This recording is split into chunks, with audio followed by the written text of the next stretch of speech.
My name is Pamina Bohrer, and I'm the Secretary General of the Italian South African Chamber of Trade and Industries based in Johannesburg. Thank you very much for joining us. We have a really distinguished panel of speakers to look forward to this morning. I now give the floor to His Excellency, the Ambassador of Italy in Pretoria, Mr. Paolo Cuculi. Thank you, Madam Secretary General. Buongiorno a tutti. Good morning, everybody, dear friends and colleagues in Italy and in South Africa. I'm very glad and honored to have the opportunity to open this very interesting webinar on the African Continental Free Trade Area. That is probably the most promising advancement in the history of African economies. As you all know, it is a landmark step with long-term economic potential consequences, both for the African continent and for the world. The African Common Free Trade Area will bring together 54 out of 55 member states of the African Union, and that would make the world's largest free trade area since the formation of the WTO. With a potential market of approximately 1.3 billion people and a combined gross domestic product of more than 3.5 trillion of US dollars. So it has been assessed that the African Continental Free Trade Area has the potential to double the intra-African trade if both duties and non-tariff barriers are reduced. So the continent-wide free trade area will also offer African countries a unique opportunity to better integrate in the global economy, hopefully with an impressive boost in productivity, the creation of new jobs, and so with an important contribution to poverty reduction and raising the living standards across the continent. The free trade area, together with significant advantages, is of course confronted with a number of challenges, as it is always the case when such trade integration takes place.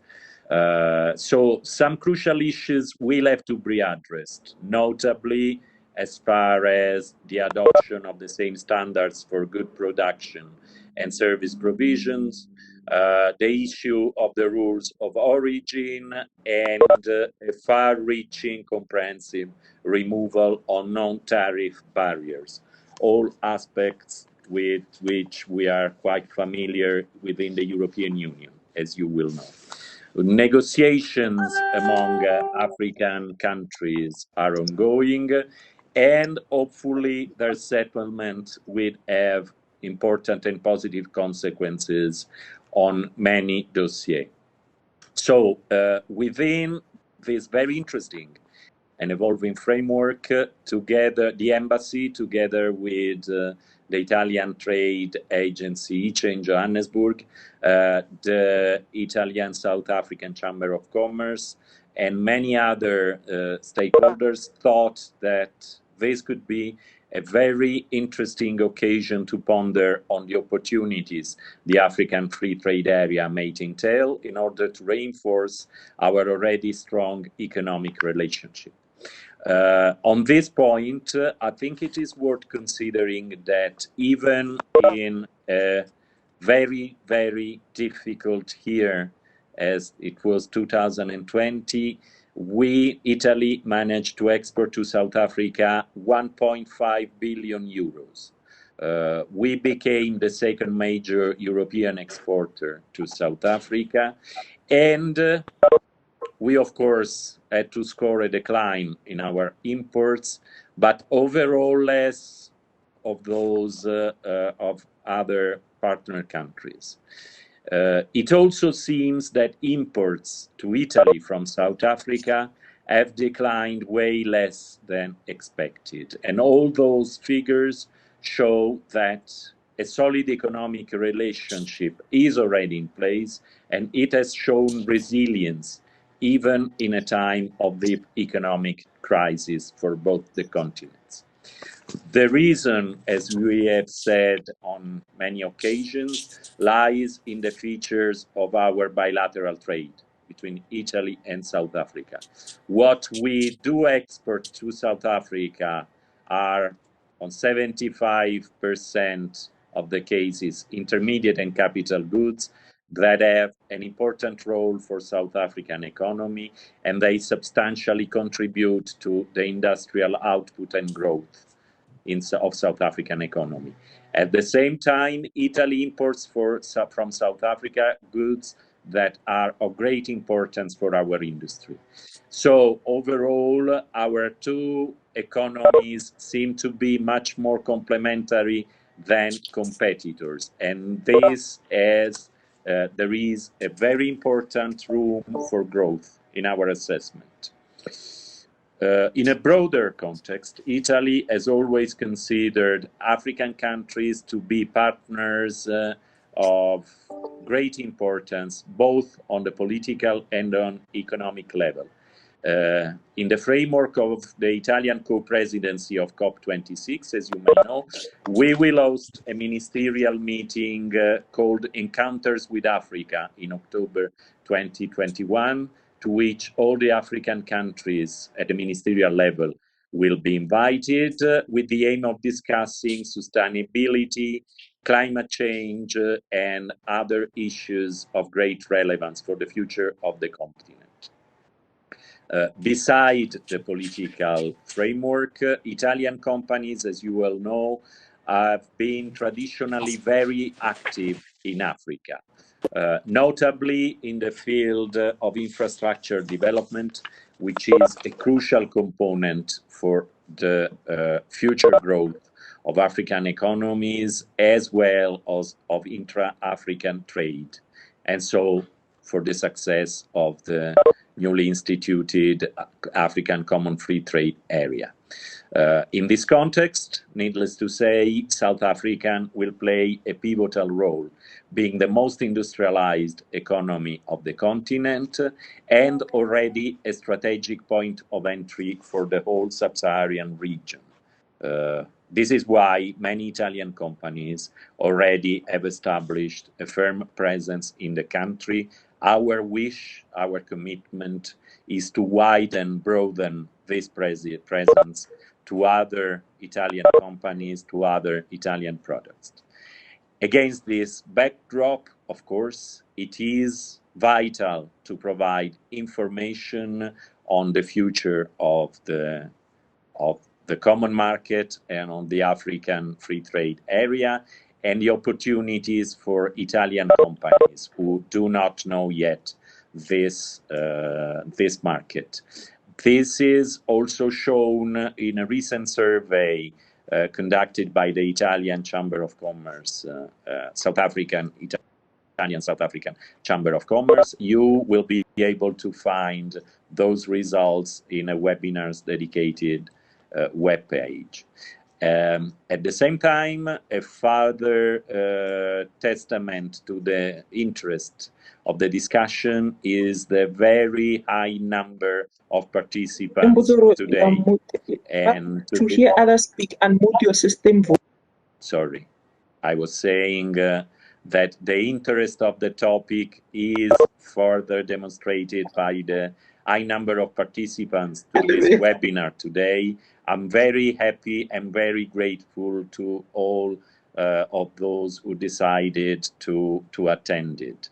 Today we have a very high-level set of panelists with an impressive wide background from academia and consultancy to business associations, governmental agencies, multilateral institutions, both in Italy and in South Africa, as well as well-known journalists.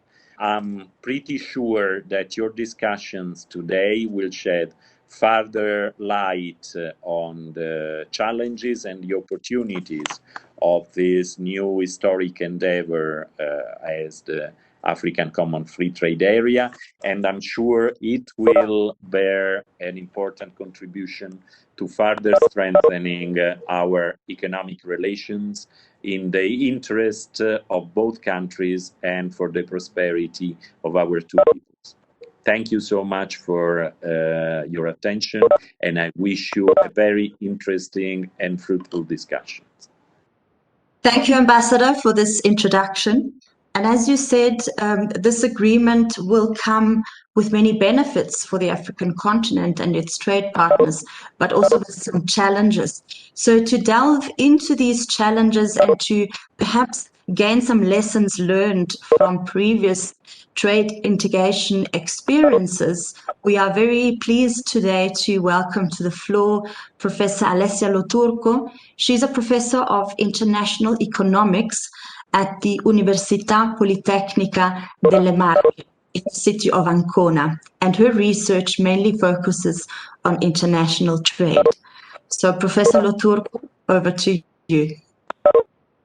Okay, thank you very much. Buongiorno a tutti. Good morning, everybody.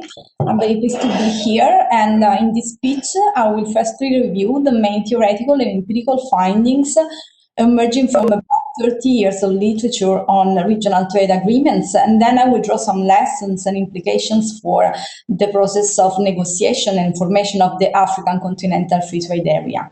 And starting from the 90s, there's been a blooming of regional trade agreements. From around 50 agreements in the 90s, we have around 550 agreements in force in 2021, according to the World Trade Organization data on RTAs. And most of the growth in regional trade agreements has been led by the so-called deep integration agreements. Deep integrations are important because they go beyond tariff reductions and also concern non-tariff barriers, which is non-tariff measures and also behind the border policies. And so I refer to customs procedures, standards, harmonization, contingent protection, negotiation, and rules on public procurement. And as a matter of fact, regional trade agreements, deep regional trade agreements, have especially grown in number even after the World Trade Organization was formed, and especially in periods where most favored nation tariffs were already low. This reflects that compared to the pre-90s regional trade agreements, new ones have gone on negotiating tariffs, and so they refer to negotiating other trade-related policies. And this unprecedented proliferation of agreements has stimulated a large amount of research in economics, which has now delivered very important insights on the effects of regional trade agreements.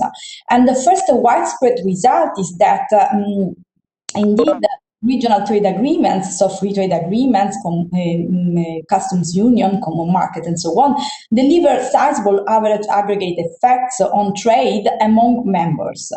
And early estimates reveal that the free trade area, as an example, approximately doubles any two members' bilateral trade after 10 years.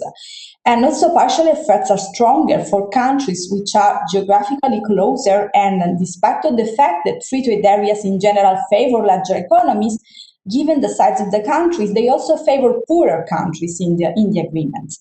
And also welfare gains have been found to be large, and losses for non-members due to trade diversion have been found to be very modest. And in fact, the evidence is largely in favor of trade creation effects, which overwhelm trade diversion effects. And this evidence, which is more clear-cut according to tariff reduction, is less so when one talks about non-tariff barriers within the regional trade agreements. In fact, and also about rules of origin. In fact, it has been found that preferential rules of origin within free trade areas can substantially increase the level of protection against the non-members, and therefore could divert trade from more efficient sources outside the area. However, I think that the main important takeaway of this literature is that observed tariff cuts explain only a modest fraction of the overall estimated trade effect from regional trade agreements. In fact, this points in the direction of two important trade creation mechanisms of regional trade agreements and negotiations, which are elimination of non-tariff barriers and avoidance of trade policy uncertainty through credible commitment. And the existing evidence on non-tariff barriers delivers another insight. And in fact, non-tariff barriers represent a high burden for trade. As an example, import controls only have been found to reduce trade by around 11%. Moreover, regional trade agreements seem to importantly mitigate the negative effects of non-tariff barriers. Concerning trade policy uncertainty avoidance, when trade policy uncertainty is included in the framework for the ex-post evaluation of regional trade agreements, it helps explaining a large fraction of trade effects of regional trade agreements. For example, a paper exporting Portugal's accession to the European Community as a policy uncertainty shock finds that uncertainty channel accounted for a large fraction of the predicted growth of Portuguese exports. And further, a large consolidated literature also shows that the formation of free trade areas may induce firms outside the bloc to switch their regional market strategy from exporting to investment. That is, horizontal and export platform FDI can be importantly attracted by the formation of free trade areas.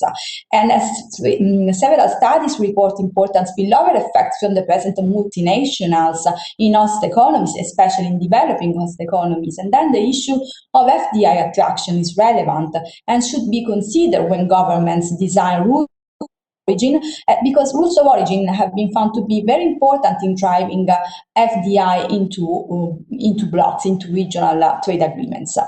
However, also the empirical evidence suggests that rules of origin should not be too stringent or too complex, because when rules of origin are too stringent, the rate of preference usage dramatically declines. When they are too complex, compliance with them is harder for smaller firms than for the large ones. Another important point raised by the literature is that deeper trade cooperation has a substantial effect on members' bargaining partner vis-à-vis other single countries in the multilateral trading system too. The share of World Trade Organization country pairs with preferential trade agreements was over 5% in 2010, and the corresponding world trade share of these countries was around 55%. And these figures imply that regional bloc formations, as the free trade area we're discussing about, can importantly affect the ongoing multilateral negotiations. A final relevant effect of trade agreements concerns the importance of deeper trade agreements in reducing the probability of conflict among members. This is a non-conventional effect of trade agreements indeed. While multilateral trade openness increases the probability of conflict by decreasing bilateral trade and thus declining the cost of bilateral conflict, deep trade agreements reduce the probability of war between members, but shallower preferential trade areas not.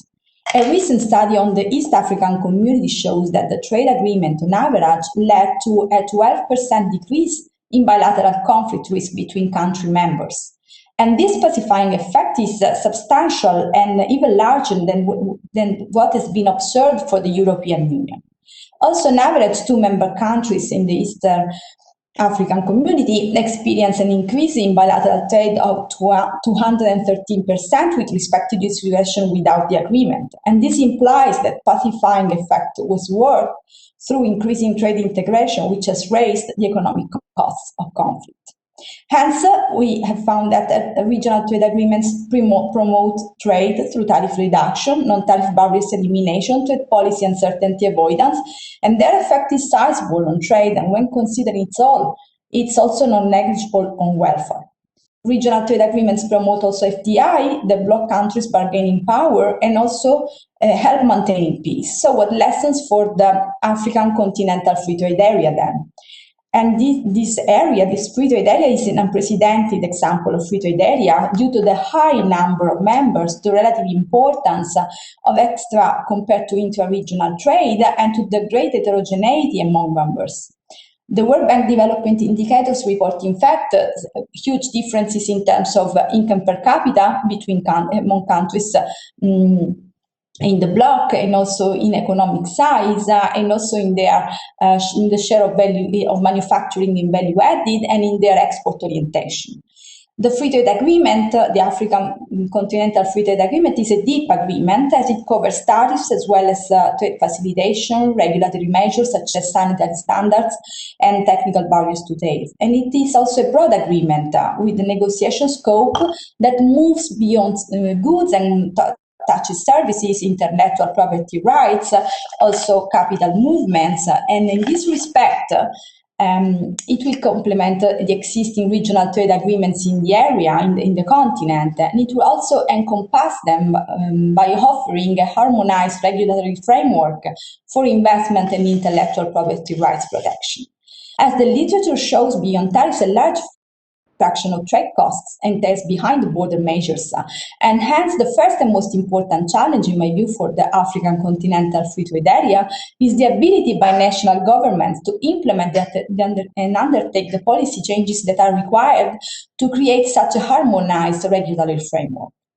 The second challenge is to enhance the trade creation among members while not diverting trade from partners outside the area. Trade with the rest of the world, and especially with advanced economies, is fundamental in providing African countries the necessary technology, which is embodied in inputs and capital goods useful to foster manufacturing production. And here, the negotiation of rules of origins and trade defense mechanisms, such as anti-dumping and countervailing measures, can have a drawback to divert trade from partners outside the region, but this would lead to our welfare and efficiency losses. And concerning the design of rules of origin, it is important that countries and governments avoid complex mechanisms that would hamper the participation of small firms, especially in taking advantage from preferential treatment within the area.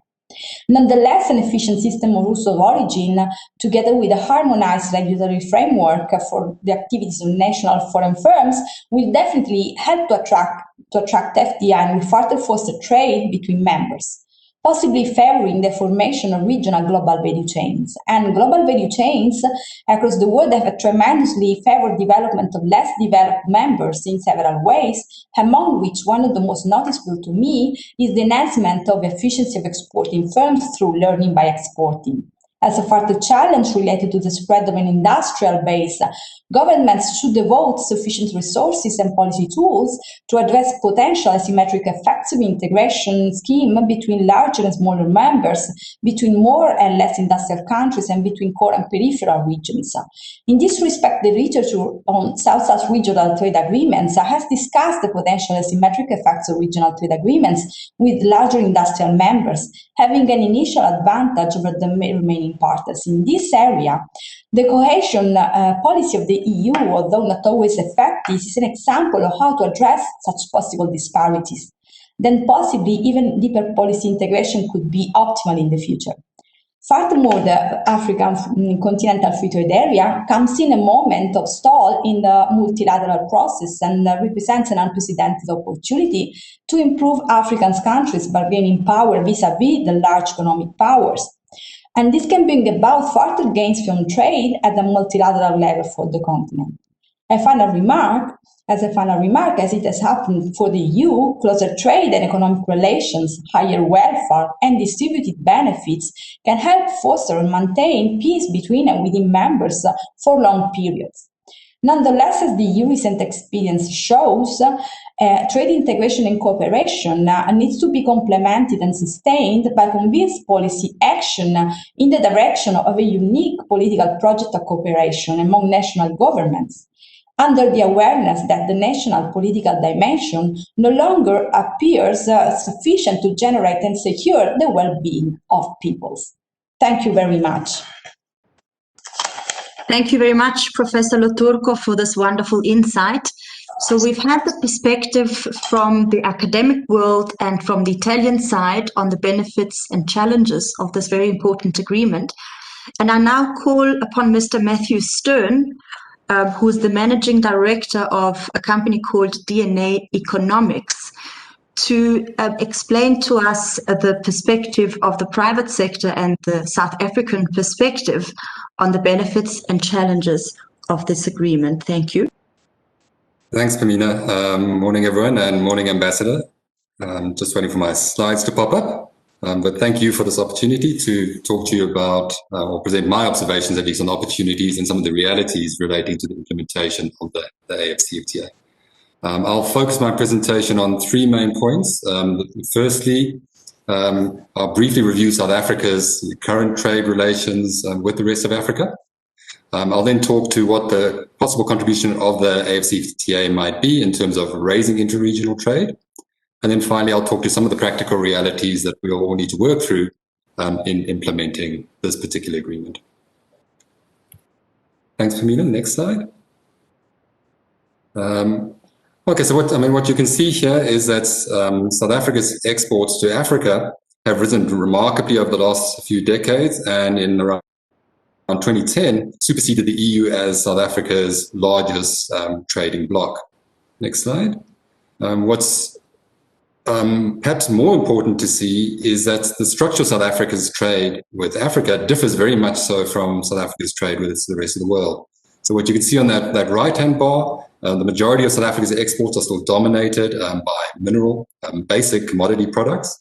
But when you look at the profile of South Africa's exports to African countries, you'll see a much greater diversity in terms of chemicals, machinery, vehicles, etc. And so in total, Africa accounts for about 50% of South Africa's finished and intermediate goods.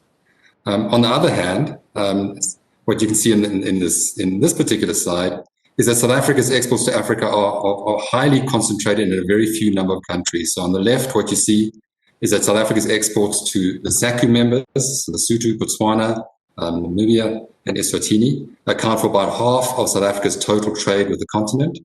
In total, 6 countries account for 70% of South Africa's total exports to Africa. So for South Africa, the AfCFTA potentially opens up the country to a much larger African market. But what might the AfCFTA offer to the rest of the continent? What you can see here is that Africa's trade is very much dominated by the rest of the world. So almost all of Africa's exports go to the rest of the world and dominated by commodity goods, and Africa imports most of its inputs, most consumer goods from the rest of the world, with very little trade taking place amongst African countries. Next slide. As a result, intra-African trade as a percentage of total trade in Africa is very low, at 16%, compared to about 50% in Europe and Asia. If you exclude South Africa from these numbers, it drops even further to around 9% of total trade. A number of initiatives have been and that's begun to try and raise intra-regional trade, and the continent is littered with free trade areas, customs unions, and numerous other economic integration initiatives, as you can see in the spaghetti bowl slide. And this makes trade across the continent complicated and costly. And so one of the main initiatives or purposes of the AfCFTA is to try and consolidate and rationalize all of these arrangements under a common framework, the AfCFTA. This does not mean that all of these existing regional initiatives will fall away. It won't immediately create one consolidated trading bloc, but it will create a framework whereby all of these existing blocs will trade with each other and facilitate agreements between these blocs and countries within an AfCFTA framework. Eventually, this will lead to the creation of a customs union that looks and smells a lot like the EU. And I'm very pleased and relieved to see that the numbers I put up here correspond to those that have been put up by the ambassador, with 55 countries eventually, 1.3 billion people, and a lot of GDP.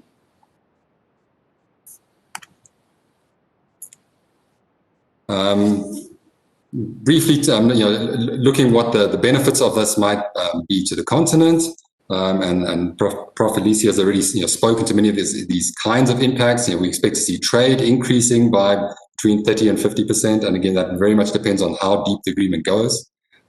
Continental GDP could increase by about 1%, employment by 1%, and we expect that these benefits will be spread relatively equally amongst all member countries, with very, very few possible or potential risks in terms of either revenue or trade losses.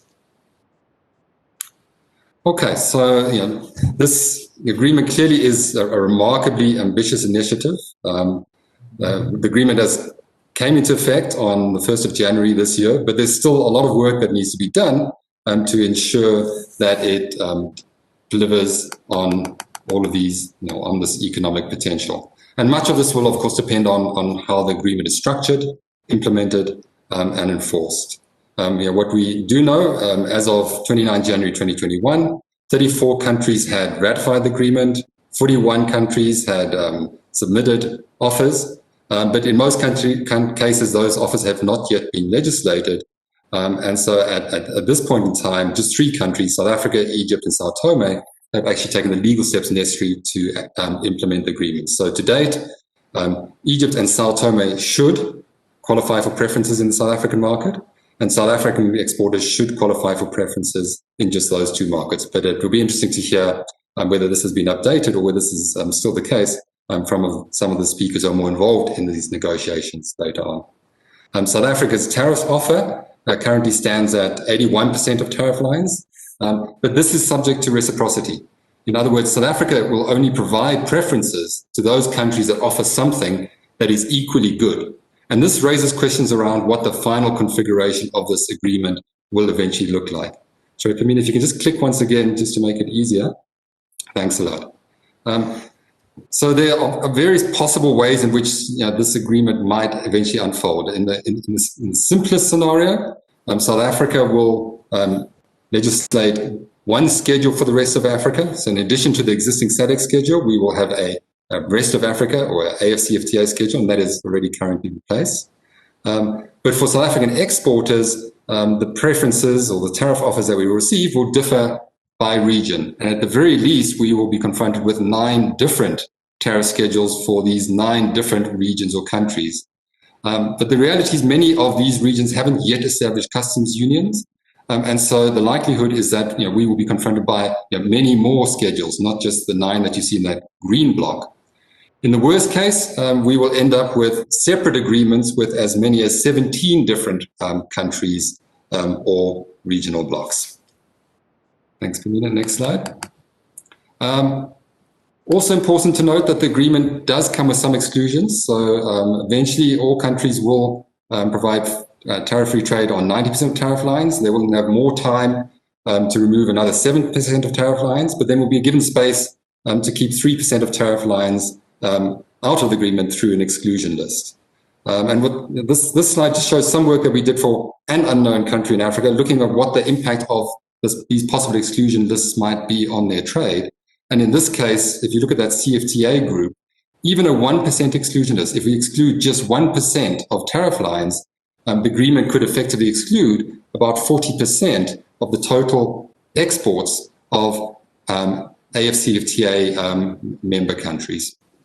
So the extent of the exclusion list is key. Prof. Alessia has spoken about the importance of the rules of origin. And I'm sorry to say that the rules of origin in the AfCFTA are reasonably restrictive, and this will limit what trade does benefit from the preferences that are awarded through the agreement. And so on the left, this lovely blend of South African Table Mountain coffee, which includes some Colombian Costa Rican beans, but also some Ethiopian beans, will not qualify because all beans will need to be sourced in Africa in order for coffee to qualify for preference under the agreement. Whereas this right-hand blend of Ethiopian and Kenyan espresso with a little bit of cannabis thrown in should qualify because it includes only African beans. I guess it also depends on where that cannabis comes from. Thanks, Pamina. Next slide. And sorry, final point, and again, Alessia's highlighted the importance of non-tariff measures and transport and logistics issues in Africa. The barriers imposed by these non-tariff measures or logistics constraints tend to be much more costly than anything that emerges from tariffs. And so the extent to which the agreement can reduce the cost of transport, make customs work more efficiently, will have a dramatic impact on the eventual benefits from this particular agreement. So to conclude, the AfCFTA clearly has the potential to transform the continent, its trade relations with each other, and importantly in the rest of the world. But the AfCFTA trade arrangements are understandably complex. We are dealing with the largest trade arrangement outside of the WTO, numerous countries at different levels of development. And the extent to which we're able to secure the gains from this agreement will depend very much on the rate at which tariffs are removed, the rules of origin that are in place, but also on the extent to which the agreement will be able to move forward in addressing the real and more severe costs to doing business in the continent, which include the costs of getting goods across borders, the ability to trade services, the harmonization of rules and regulation and legislation around key infrastructure services, and then critically the ability of people, workers and professionals, to be able to move between countries and work seamlessly across the continent. Thanks again for the opportunity to share these thoughts, and I look forward to learning more from the other presentations and from the discussion. Thanks, Pamina. Thank you, Mr. Stern, for this very insightful presentation. And I think the image that will stick in everyone's mind is that of the very Italian spaghetti bowl. So thank you for that image. And I think it will be quite relevant also for the next speaker from the Department of Trade, Industries and Competition. We've got Mr. Sandile Tyini, who is Chief Director at African Multilateral Economic Relations. And it is his mandate to promote economic integration and development in Africa on a regional and continental basis. So, Mr. Tyini, in terms of the spaghetti bowl, what are the most pressing issues for South Africa and the DTIC's perspective? Thank you. I will share your slides shortly. Good morning, everyone. Firstly, let me thank the ambassador and the Embassy of Italy in South Africa for hosting this event and for their interest on the African Continental Free Trade Area issues, as well as the interest of the Italian business on this event. I think for us, this is a very historical moment in that it promises that Africa will finally have its own initiatives, homegrown, that seeks to really change the future of the continent as well as its destiny. While many would see this as an inward-looking African integration process that seems to move away from the rest of the world, it is not. It is ultimately with the view that, as it has been shown by the other speakers, that whereas Africa previously has been trading a lot with the rest of the world, it also starts trading with each other. And I think through better economic cooperation, there is less chances of tensions and wars. So for us, it's a very crucial and important occasion. Just by way of introduction, I've been told I'm a fairly new person to the file. I just joined in November last year. So I'm hoping that I'll be able to cover all the issues. As a first slide, I just want to say that we take a developmental approach to negotiations and to agreements, in that we're not only focusing on market integration, that is reducing of tariffs only. We are also looking at ensuring that there is infrastructure development, that there is industrial development. And as I said earlier, this is a flagship of the continent which seeks to see an integrated African market. And also it builds on existing integration that's already there in the regional economic blocks. So we're not necessarily undoing those that are already in place. So SADC will remain SADC, ECOWAS will remain ECOWAS. But what we seek to do is to ensure that where there are no existing preference arrangements, we trade across these regional economic communities. And we are hoping that through this agreement, we'll be able to leverage the huge natural resources, the arable lands, the young and growing population, the growing middle class, the improving political and economic governance that is already there. And we hope that this will be an incentive, not just for foreign investors, but that will also spur local entrepreneurs. And we also hope that through this arrangement, we'll be in a better position to better and more effectively participate in global value chains. in order to also reduce reliance on export of commodities as a continent. And we are also hoping that this agreement will provide an opportunity to overcome most of the challenges of underdevelopment, such as poverty, unemployment, poor infrastructure, inadequate production structures, and so on. And now, in terms of what are the benefits, again, through enhancing this intra-African trade, we are hoping, so this will happen through progressive elimination of tariffs, by establishing rules to manage non-tariff barriers, to facilitate customs and trade facilitation and transit in goods that are going through the continents from other countries.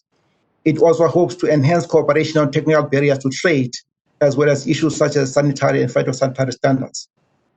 We also hope to enhance legal certainty and access to markets. We also hope to establish a due process of resolution of disputes. And we also foresee that this will really stimulate economic development in addressing of issues of unemployment. And also, we hope that through these reforms that we're going to be doing, there will be better and more enhanced investment climate for investors. And again, we hope that it will also ensure better trade and more access across the continent for those regions that are not currently trading with each other.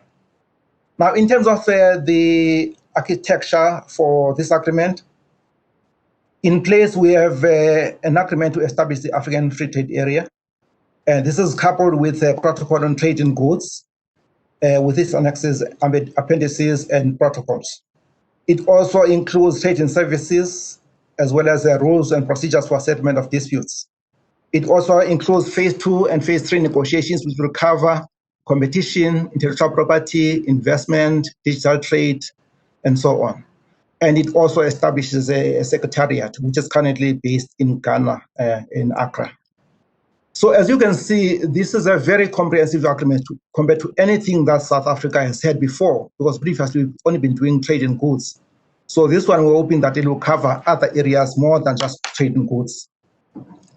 Now, in terms of its key features, the agreement sets out a framework to liberalize trade across the continent, to harmonize trade-related rules, in order to encourage intra-Africa trade. So as I said earlier, it will preserve the current arrangements of existing trading blocks, in that we'll be trading across blocks. And it also involves negotiations amongst members which don't currently have existing trade arrangements. And reciprocity, but also variable space of liberalization will take place, and will take into account the issues of different levels of development. As it has been said earlier, this is a continent that has got many inequalities, different levels of development. So we're hoping that by at least recognizing that through different ways, including the longer tariff phase down for at least developed countries, as well as having a longer period of phase down, we will be able to, over time, to address some of the challenges of inequality that are there. So in terms of progress, as you all know, that the AfCFTA was launched in 2015. And that instruments were put in place by 2018, and that in December last year, a decision was made that this agreement must now come into force. And then currently, out of 55 countries, 54 have already signed the agreement, and 36 have ratified, and so on. So by standards of what we've done before, I think this is a very, very fast progress. So it has really been quite outstanding in the way that it has been done thus far. So in terms of other progress, adopted modalities for tariff phase down, 90% of tariff schedules will be phased down over 5 years. So meaning that every year we'll do at least 10%, so 20%, with the view that after 5 years we've done the full 90%. LDCs will have a longer period of 10 years to phase down as compared to other countries which will have 5 years. And then for 70% of products, they will be done over a longer period of 10 years. And for LDCs, it will be over 13 years. 3%, of course, will be excluded because they are sensitive. But of course, there will be periodic reviews every 5 years to see whether or not they can also be opened up. So insofar as services are concerned, 5 services sectors have been identified. Financial services, tourism, transport, communication, and professional services. And also now what is happening is that we are required to finalize agreements on tariff offers as well as accompanying rules of origin. And as it has been said earlier, not all countries have ratified or have submitted tariff offers, and not all rules of origin have been agreed. So, and ratifications and rules of origin negotiations are still going on. And thus far, the agreement has been reached on 81% of rules of origin that determine how we will determine whether a product is from the continent or is not. In terms of where we are coming from or how we intend to go forward, there's been a recognition that not all countries are at the same level of readiness to implement this agreement. So we have to put in place certain minimum requirements in order for us to make this agreement operational and for goods to start flowing across the borders. So a decision is made that then certain minimum conditions must be met in order for this agreement to come into force. The first being that there must be ratification by all individual members of the AU, and secondly, by a customs union. But where within customs union not all members have ratified, then the customs union itself can indicate whether or not others can go ahead without everybody having ratified. And then there must be a submission of technically sound tariff offers, and based on what the number of tariffs that have already been agreed, the 81% I've referred to. And then in terms of domestic legislation, it must be in place. And lastly, the countries must enter into preferential trade agreement based on reciprocity, based on modalities already agreed. In terms of current status, 9 member states have submitted tariff offers for customs union, namely SACU, CIMEC, ECOWAS, and EAC. And this amounts to 41 countries. On trade and services, 34 member states have submitted offers, and 22 of 34 of these are within regional economic communities, namely ECOWAS, EAC, and so on. Next slide, please. Now, in terms of the next steps, the idea is that priority will be based on implementing the 81% tariff lines and rules of origin already agreed. So we will be focusing on doing that going forward. And the summit has agreed that this built-in agenda will be finalized by June this year. Negotiations on rules of origin and tariff offers are still going on. They'll be prioritized, and then we'll also prioritize finalizing negotiations on trade and services. In terms of risks, there will be losses and gains depending on what you were trading. We recognize that. So those are some of the things we'll be looking at. There will also be pressure from imports, and members might not all benefit the same way. But the aim is to ensure that we all benefit as much as possible. And therefore, we are putting in place mechanism to ensure that we manage the issues of losses. And one of the major concerns is the issue of transshipment of products from other countries and passing on as being from Africa. So to deal with this, we'll have to ensure that our customs are in a position and have got the capacity to manage how to deal with the issue of enforcement of rules of origin at the border. Lastly, now, in terms of what are the immediate issues, I can say that the COVID situation has made issues quite complex. So we need to also make sure that we deal with those issues. And also we want to make sure that we help each other and to ensure that we get as many benefits as possible for all of us. And then, of course, we are hoping that through this, real industrialization as well as regional value chains will actually be realized. So we see this as quite a very important chapter in that eventually we'll have one African market. Thank you very much. Thank you, Dr. Tyini. Next, I call upon Dr. Mangeni, who will speak to us a little bit further on the state of these negotiations, because clearly there is still a lot to be done to truly be able to implement this agreement. Dr. Mangeni is the Head of Trade, Promotion and Programs with the African Continental Free Trade Agreement at the Secretariat. He was in former positions senior economist and diplomat at the African Embassy to the UN and the World Trade Organization. So with this perspective and with his background also holding a doctorate in international economic law, we look forward to your presentation, Mr. Mangeni. Good morning, everybody. I would like, first of all, to start by apologizing for not having joined earlier than this. And it was because I had challenges, actually, quite some challenges, trying to join. So please forgive me for that. But I've been able to listen into what Matthew had to say, as well as Sandile just now.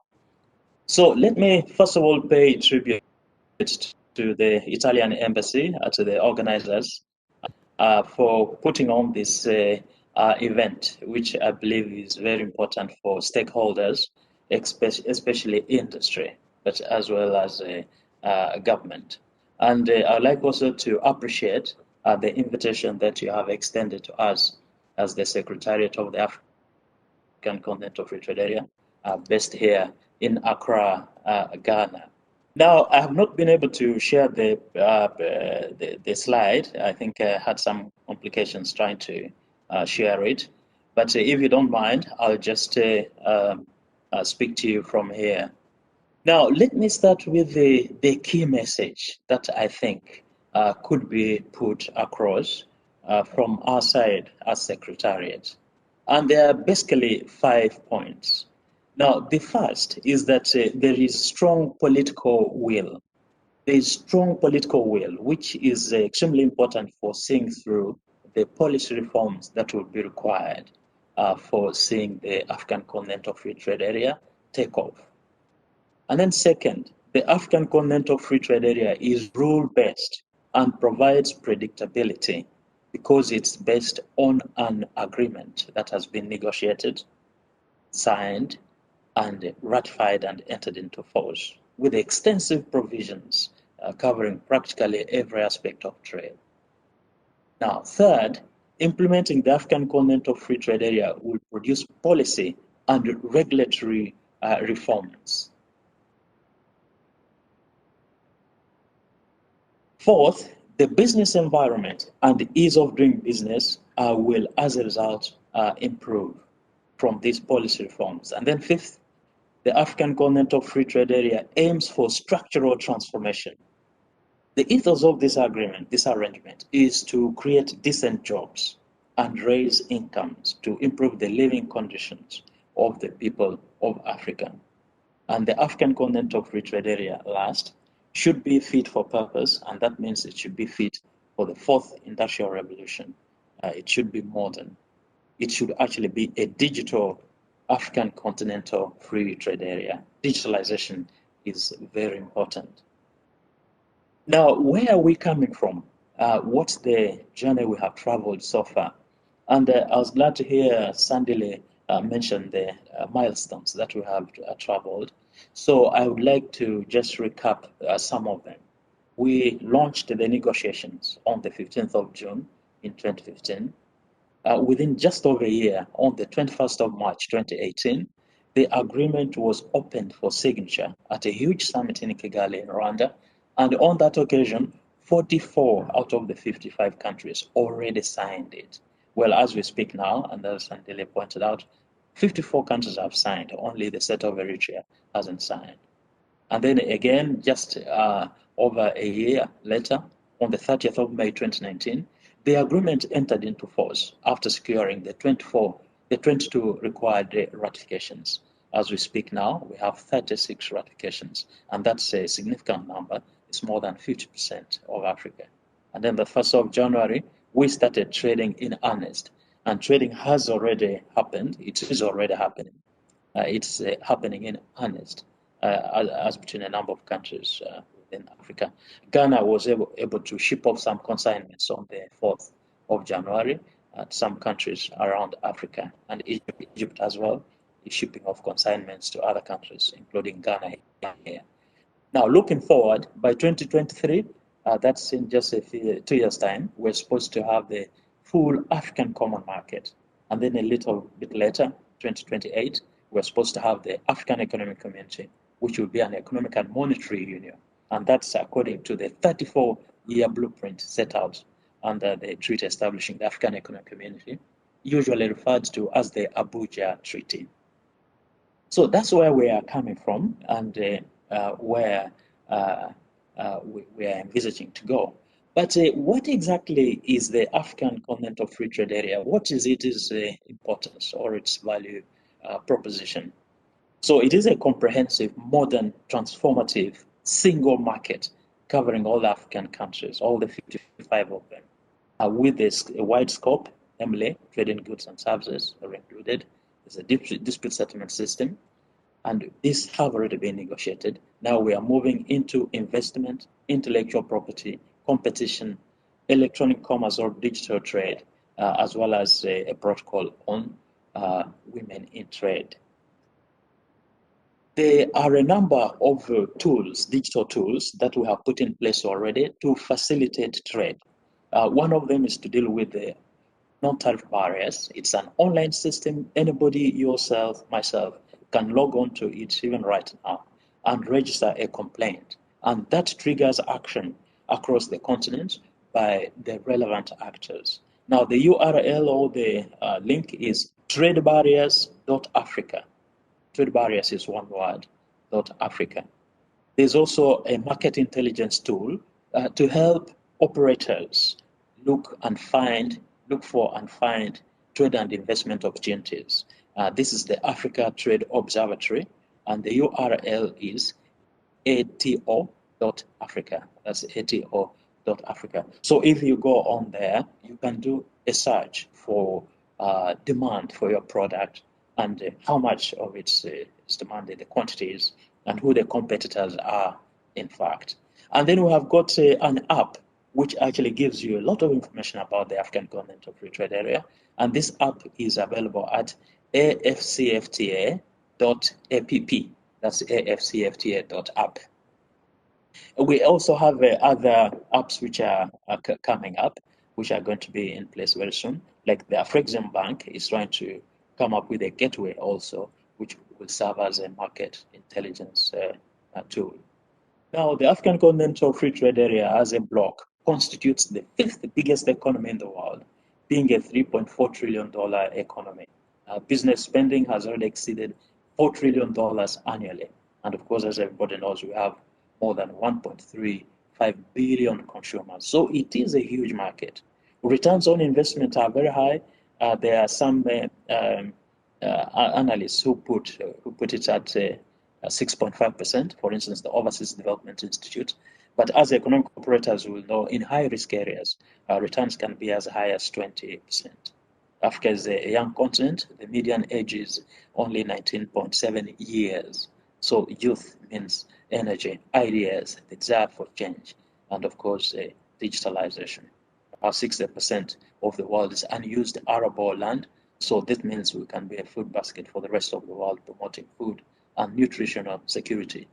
Vast natural resources, including for the 4th industrial revolution, such as cobalt, Congo DR, lithium, as well as coltan.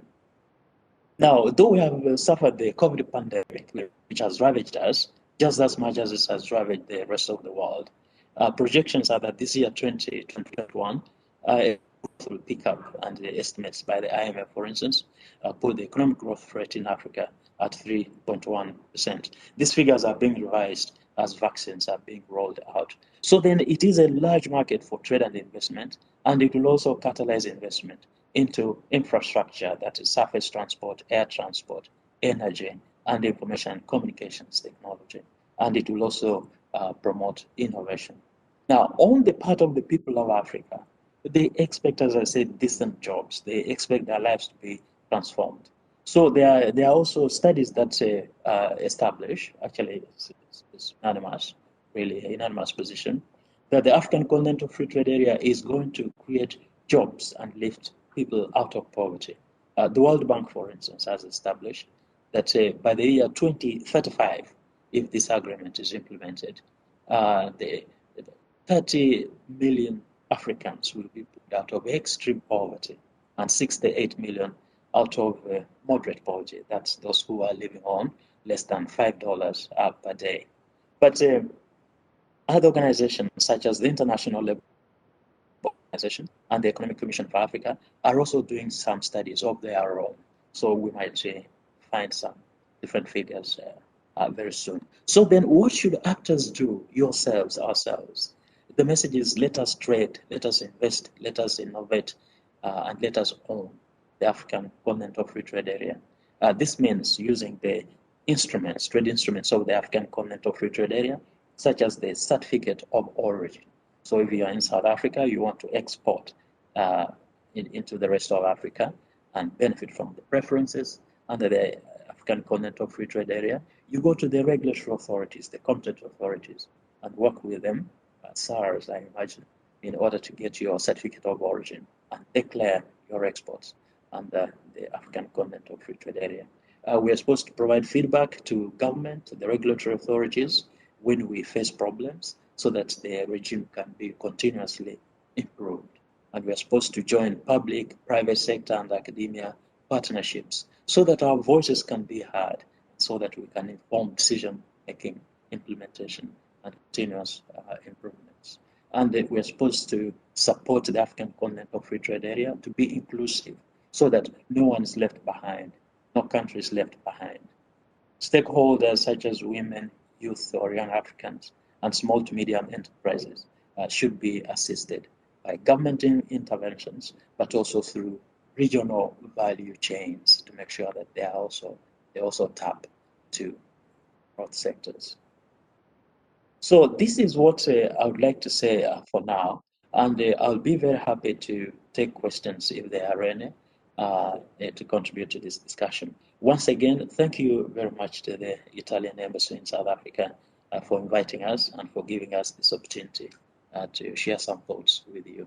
Thank you very much, Mr. Mangeni, for this very inspiring presentation. Next, I call upon Mr. Olivier Serrão.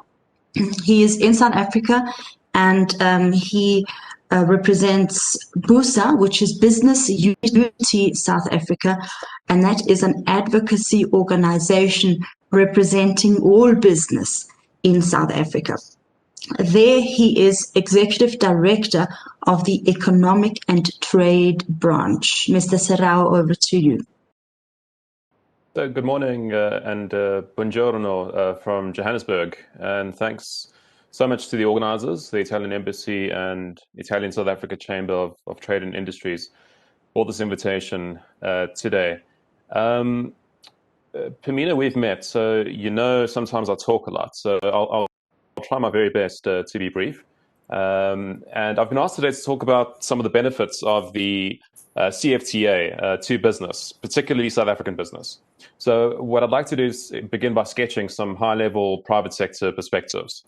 And I suppose the first point to make is that the agreement is really a no-brainer from an economic perspective. The agreement will be the world's largest free trade area, as we've heard from the ambassador and Michael, and encompasses countries with fast-growing economies, growing middle classes, significantly growing levels of consumption, and an imminent demographic dividend, which we can expect sometime around 2030. The continent also, as we all know, has abundant natural resources, and also something that's underappreciated, increasing levels of peace and security on average, as well as what is quite important, a strong commitment to industrialization. The agreement, I think, also sends quite a positive message to the investor community, the global investor community, that Africa is committed to the multilateral trading system, with the agreement being based as it is on WTO provisions in a number of areas. And as we know, this is contrary to a number of recent global trends. And Africa's aggressive integration and liberalization agenda, I think, accentuates its status as a potential major contributor to future global growth. So overall, from a private sector perspective, business is fully supportive of the AfCFTA. And we agree that it holds significant potential to integrate African markets, boost intra-African trade, and provide economies of scale. It will also encourage investments and provide improved certainty through a rules-based dispute settlement regime. So some of the specific benefits to South African business, which, as we've heard earlier, is the most industrialized economy on the continent, is that the AfCFTA, I think, importantly, is fully in conformity with South Africa's trade and tariff approach, because it's informed by the objective of encouraging industrial development through exporting higher value-added products, while maintaining maximum policy space for development. And regional and continental integration is absolutely key to South Africa's economic and national interest. By way of example, considerably more than 30% of South Africa's manufactured exports currently go to Africa. So in short, the success of African integration is absolutely critical to the success of South Africa. The continent accounts for a growing share of South Africa's trade. So just some stats in this regard. South Africa, as if not any longer the largest economy in the region, certainly the most diversified, is the main intra-African exporter, as well as being the main intra-African importer. So South Africa alone accounts for about 35% of intra-African exports and 17% of intra-African imports. And apart from Ghana, which is currently in second place, all the other main intra-African importers are fellow SADC, that's the Southern African Development Community states, those being Botswana, Mozambique, Namibia, and Zambia. So the economic future of South Africa and the region is therefore increasingly tied to that of the continent. And the South African private sector really acknowledges this, almost without exception. South Africa is very well poised to take advantage of the benefits of the agreement, and is already the main exporter of agricultural commodities to the rest of the continent. South Africa is also very well positioned to take advantage of the liberalization of trade and services, with the country being relatively well developed in the 5 priority areas of travel, transportation, telecommunications, financial and business services. And the South African government is already working on certain regulatory reforms to promote the country as a financial hub for the continent in light of the agreement. We expect some specific announcements to this effect in October, which is when South Africa announces its medium-term budget cycle. And some of these initiatives include developing some policy space for foreign currency fund management by collective investment schemes and similar entities, as well as a foreign currency collateral for listed derivatives and non-South African rand listings on the Johannesburg Stock Exchange. So we eagerly await those announcements from government. I should also point out that some sectors are already moving strongly towards benefiting from the AfCFTA. So it's not something that's merely in the future, it's something that's already happening. So to give you one very concrete example, and I'll use the example of South Africa's automotive sector. The sector contributes about 6.4% to South Africa's GDP and accounts for nearly 14% of all of South Africa's exports. And this sector views Africa as a priority focal area. So the sector, and of course they are members of BUSA, and we interact with them on a fairly regular basis, but they see the South African automotive industry's future as very closely linked to the fortunes of the African continent. The continent, a couple of years ago, the latest data I have is from 2019. The continent comprised the second largest export region for the domestic sector, accounting for nearly 16% of the country's total automotive exports. And in rands, that's about 202 billion South African rand. And it's not only South African, the South African automotive sector that views the continent as arguably the last frontier for growth. It's also the international automotive sector. But integration of the African continent is essential to overcome the limitations of small and fragmented economies that currently characterize the continent. So just to give you some very concrete examples of initiatives already underway, the local automotive sector is already moving towards building a larger regional production system. So the agreement's been fully embraced through the establishment of what is known as the African Automotive Pact.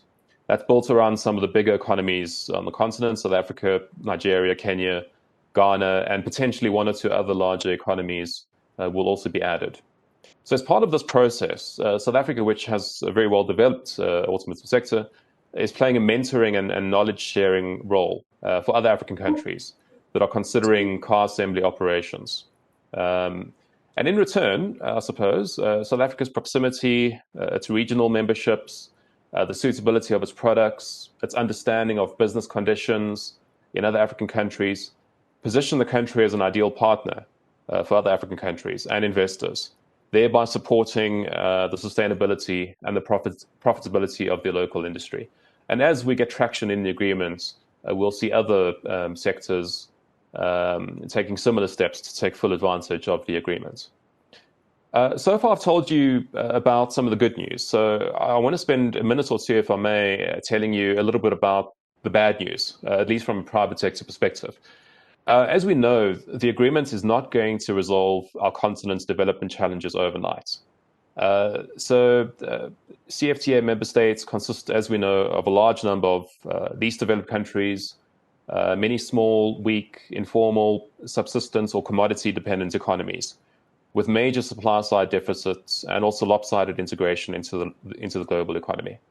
And regional integration is only a partial solution to our development challenges. States matter a lot, but they're not always up to the task of development, as we have unfortunately seen in the past. So although Africa is potentially entering a new era, where it will hopefully become easier to move goods, capital, and people around the continent, this is off what is currently a very low base of intra-African trade. So we heard some of the stats earlier, and these estimates, of course, vary. But recent data shows the percentage of intra-African trade to be around 16%, compared to around 60% in Asia and about 70% in Europe. So there's still a very long way to go. And customs efficiency, as well as logistics infrastructure, remain key concerns for business. Border delays due to congestion, delays in the clearing of cargo, and the unpredictability of the time it takes to cross our borders is cause for concern, because the optimizing of time and costs in trade is strongly associated with growth, diversification, and economic expansion. So some of the problems, the existing challenges include inadequate information technology and physical infrastructure on our borders. So efficient and secure border management is vital for conducting cross-border trade in a smooth and cost-effective way. So our governments are therefore going to have to work very hard alongside the private sector to position our customs and border authorities to facilitate and create improved and seamless passage for people, goods, and services through the provision of adequate infrastructure and the reduction or progressive elimination of delays, as well as the elimination of unnecessary administrative red tape, which has become a barrier to trade and investment. The most important benefit, of course, is going to be the growth and development of value chains spanning multiple countries, which will enhance exports of value-added products to industrialized nations. Some other concerns from a private sector perspective include whether or not the agreements will be properly enforced and whether the institutional architecture will be adequately funded. Specifically, we, as the private sector, have concerns around the dispute settlement mechanism, to which, of course, only states have access. So South African business is wary of this construct following the unfortunate experience of the dissolution of the SADC tribunal and the general unwillingness of states, in the Southern African region at least, to make use of dispute settlement mechanisms. So lastly, in terms of our concerns, sections of business are worried about the delays in the finalization of the rules of origin discussions, particularly for sensitive sectors. There is and will remain the risk of transshipments, which Sandile mentioned earlier, and the capacity of customs authorities to monitor and enforce rules of origin. There's also the risk of new non-tariff barriers cropping up and simple non-implementation by some states.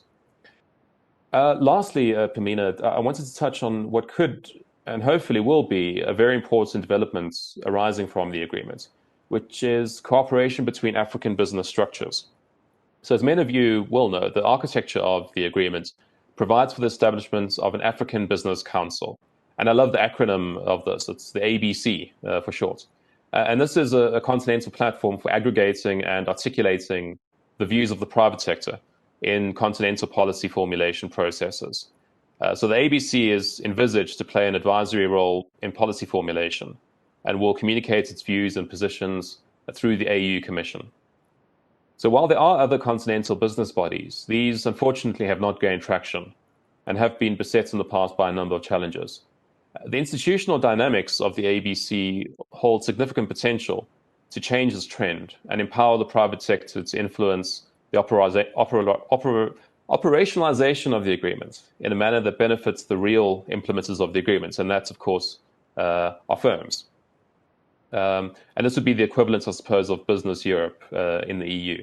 And we hope in future sessions to provide you with further good news on this particular front. Thank you very much. Thank you. Thank you, Mr. Serrão, for this very balanced perspective. It's certainly an agreement with more benefits than drawbacks, but there are some challenges that still lie ahead, that's for sure. Next, I call upon the floor Mr. Checco. He's an Italian entrepreneur, and he's here today to speak on behalf of Assafrica.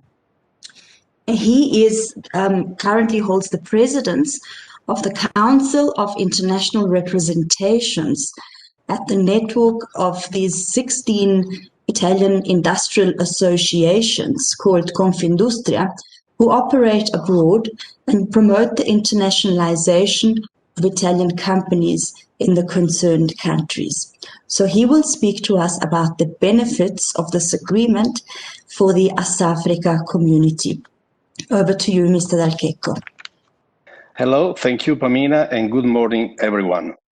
First of all, I would like to thank the Embassy of Italy in South Africa for this kind invitation, as well as Ital Chamber South Africa for the collaboration and support to the event. Just a few words about us.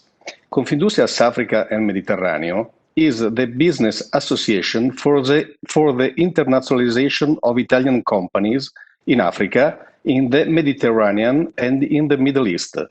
It gathers large industrial groups, top Italian banks, small, medium enterprises.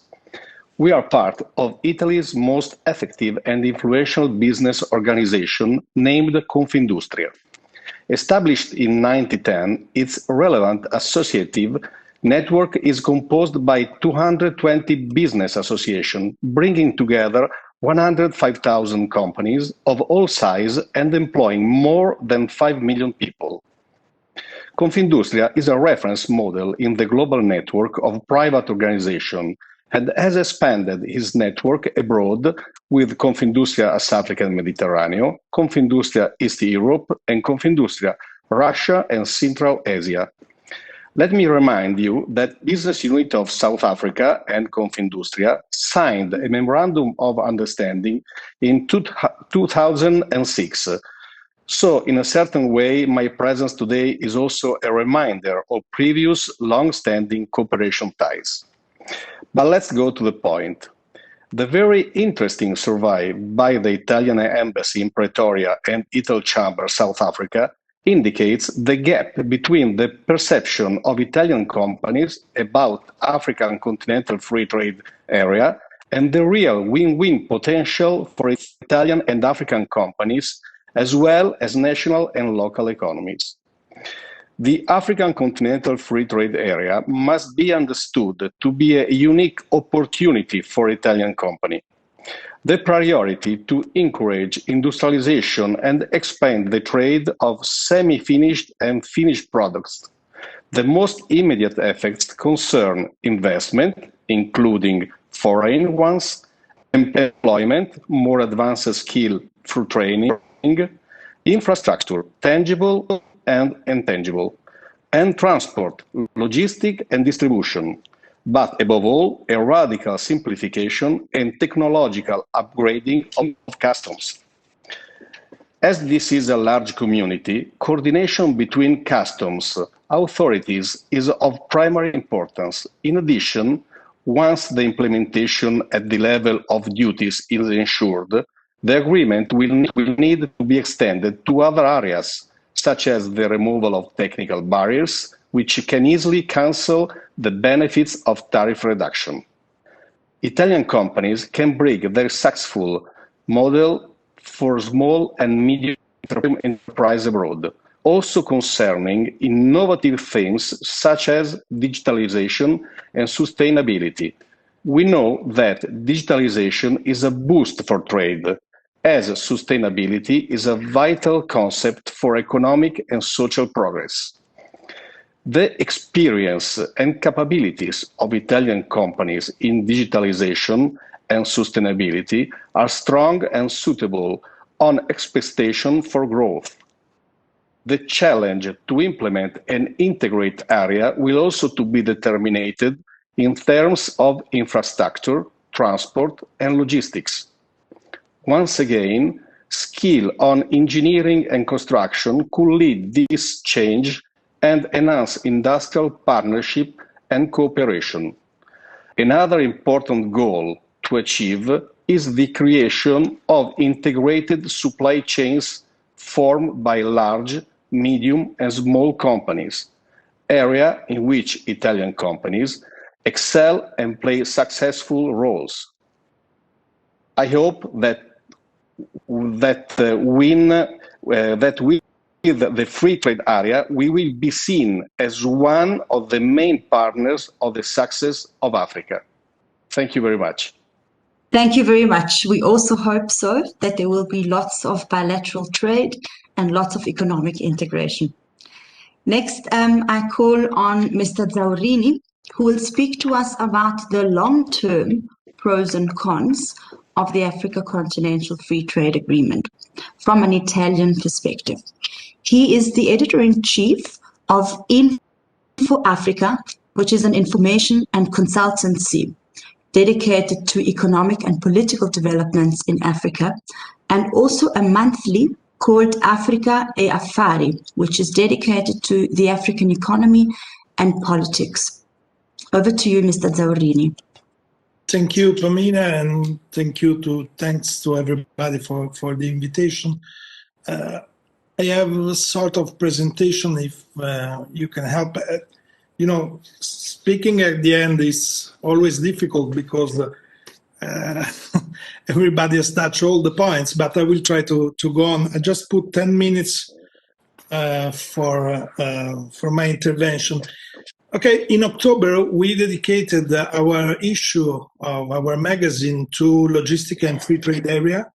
And it was the main point, the main focus of the magazine. So it's something that we really are following since the last 2-3 years very, very closely.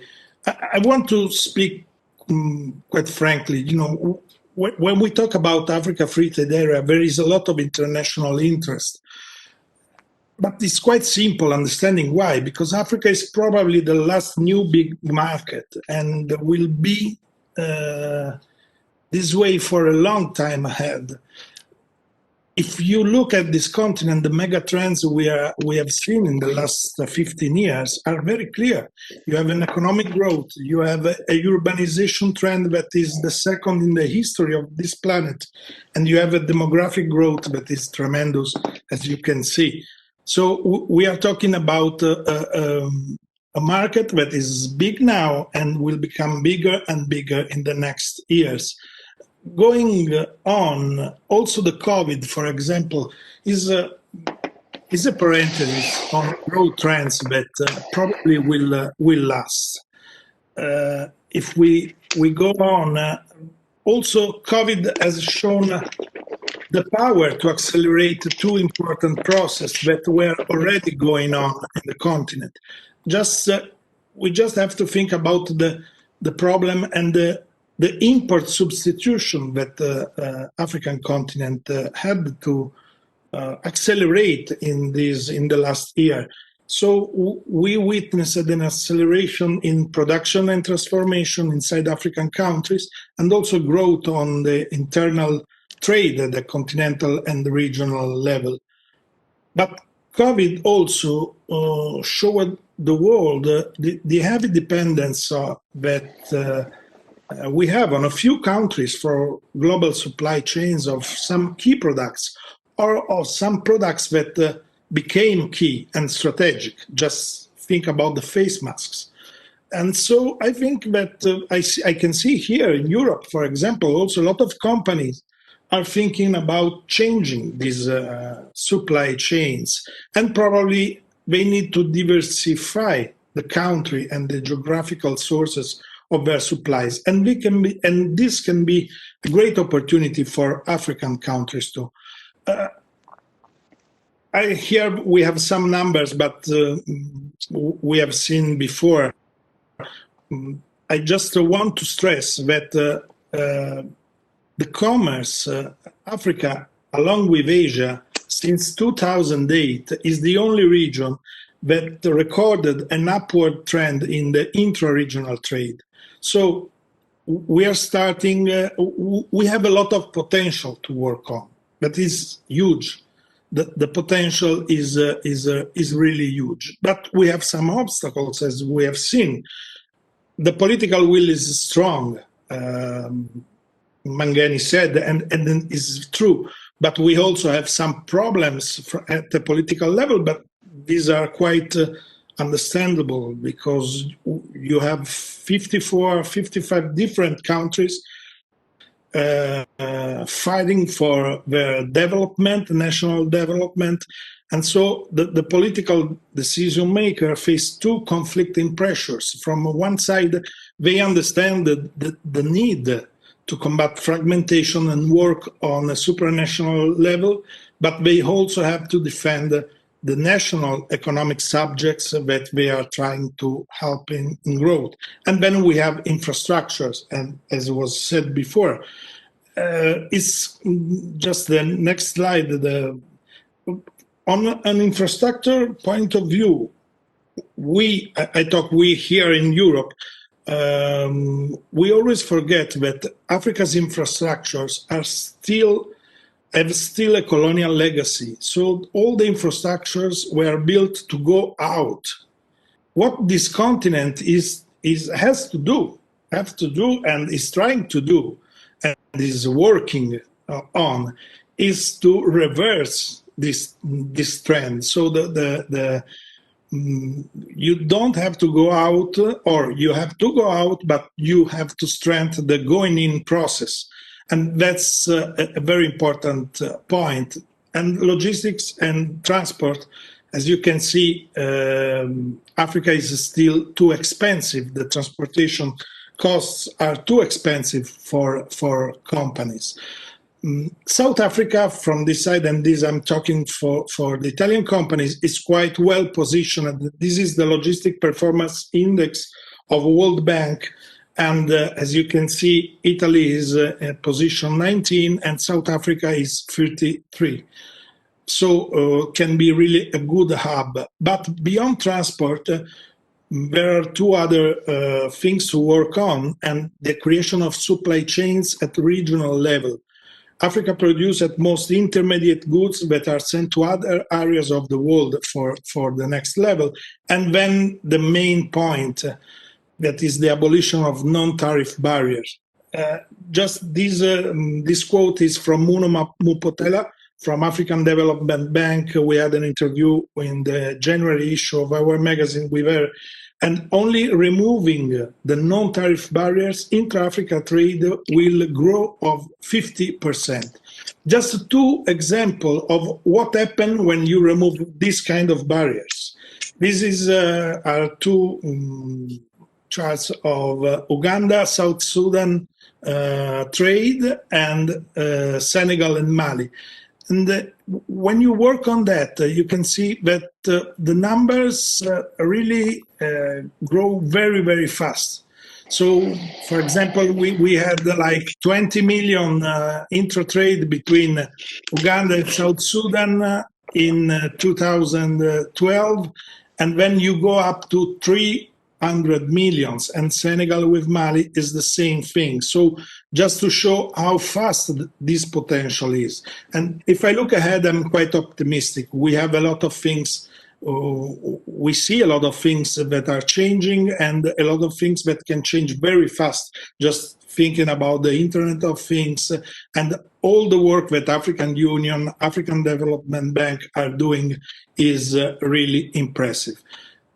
I want to just, I had an interview on the free trade area with the president of African Development Bank, Akinwumi Adesina, and it was very interesting for me because he just said that for the free trade area is a must for Africa, but African country, they have to stop fighting to grab small pieces of cake, and the real point in trade disputes between African states is that not everyone has to produce the same things. If Africa will be able to compete and invest on the African market, African continent will not be relegated to a mere role of consumer.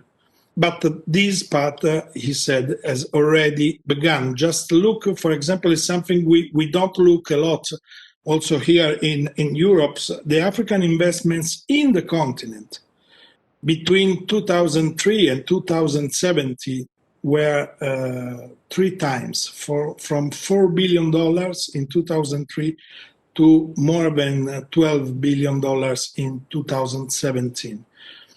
Then just arriving at Italy, I really think that Italy with its SMEs added value industrial system can be a good partner in this new African path. Let me speak very clear. Italy has no hidden agenda. Italy has a few big companies that can just look at Africa as a simple market. And Italian companies, they don't just add value, they create value. And this is something very important because they can work in this continent looking for partnership, and they need, and South Africa is a very good country with a system that is able to create partnership to work on all the continent. Thank you very much. Thank you, Mr. Zaurrini, for this presentation. And for those Italian companies who are now looking for specific ways of accessing the South African market and from there the wider regional market, we have a presentation that I'm sure you've all been looking forward to from our dear colleague, Dottoressa Antonella Marucci. She is the director of the Italian trade agency ICE at the Johannesburg office. Thank you, Pamina. I would like to show you a brief presentation of what is the Italian Trade Agency. Italian Trade Agency is a governmental agency that supports the business development of Italian companies abroad and promote the attraction for investment in Italy.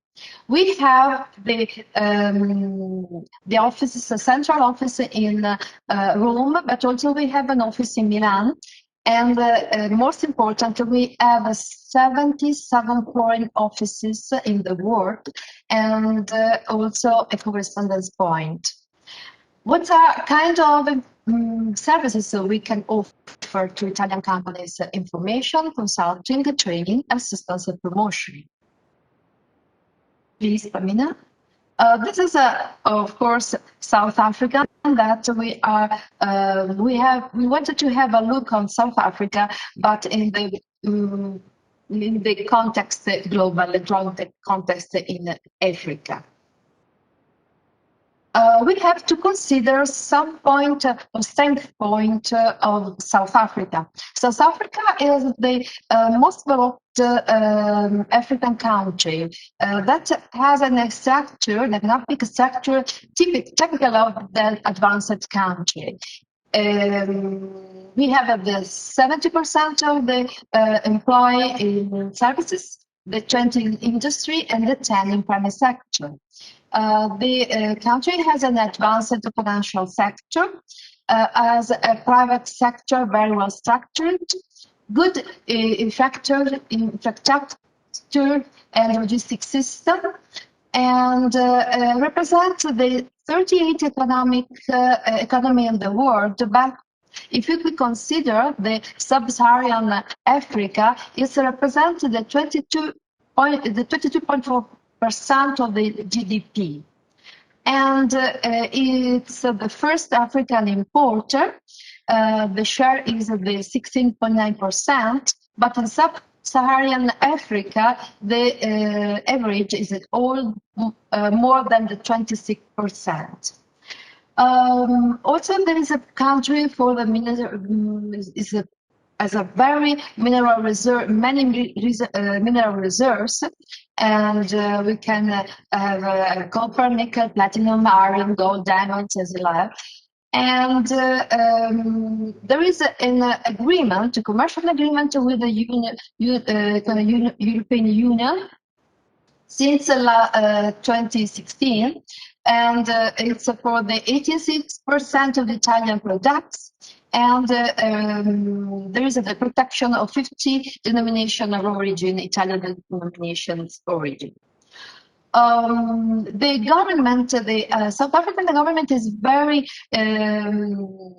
interested to incentives, to give the incentives for strategic sector, for industrialization and diversification of the economy, such as automotive, railways, energy. And South Africa represents the half of the sub-Saharan area of the Africa, and there is inside the SADC, the Southern African Development Community, which promotes the cooperation and the political cooperation and security between the 15 countries in Africa. Please. And we have to consider also some weakness points.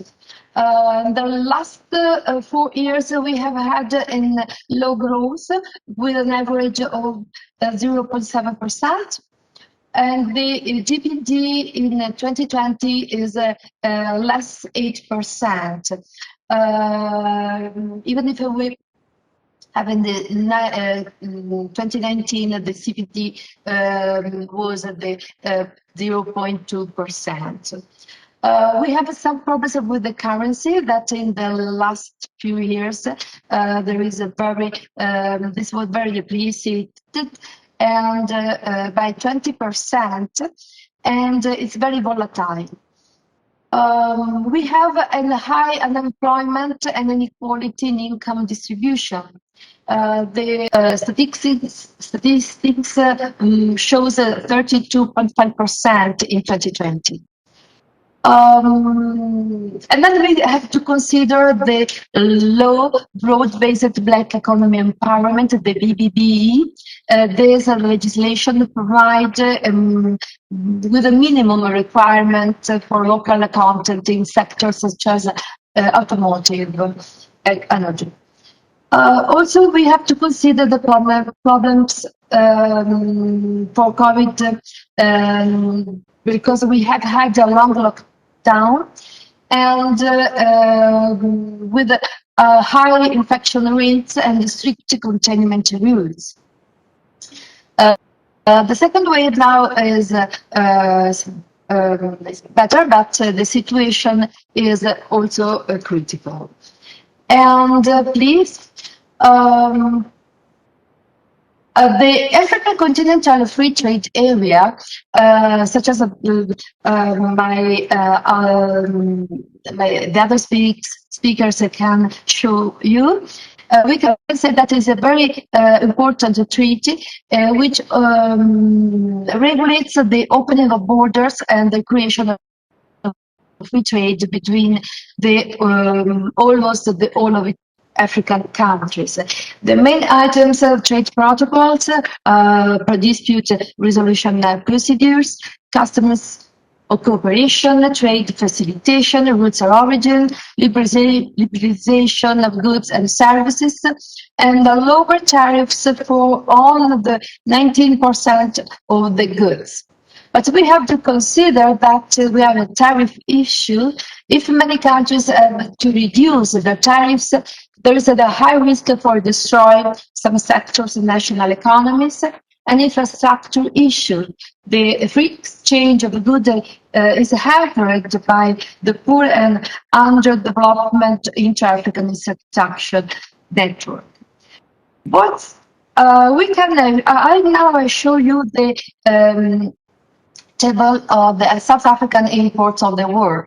So we can see that Italy is the 9th economy, and the percentage is in the end of 2020 to 2.56%. And please, Pamina. The percentage is not very different from the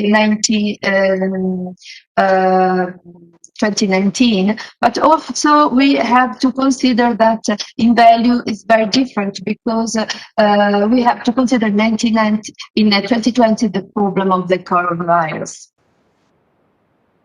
Please. We can go on. I wanted to show you the what kind of goods South Africa imports for the world.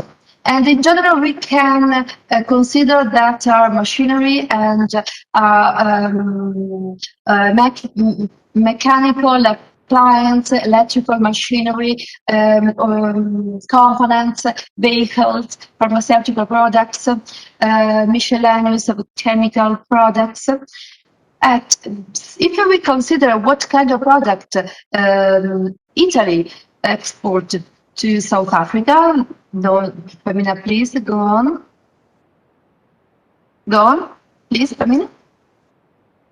Okay, we can consider what are from Italy, and we see that really we can export in this sector, especially in this sector. We have general purpose machineries. We have agriculture machineries. We have medicine, pharmaceutical products.